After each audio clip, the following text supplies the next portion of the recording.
Good evening, everyone, and I hope that you are all doing well. Quick passage of scripture I want to share with you today is found in Hebrews chapter 11 and verse 8. It says this: By faith, Abraham obeyed when he was called to go out to the place which he would receive as an inheritance, and he went out not knowing where he was going. Now, this text and this story is probably very familiar with all of us. We know the story of Abraham, our forefather, our father Abraham.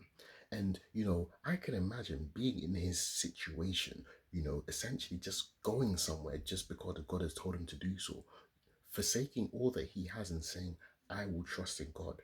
And this is the thing, when you trust in something, it requires complete dependence. It requires maybe it's in some form of obscurity of not actually knowing where you're going.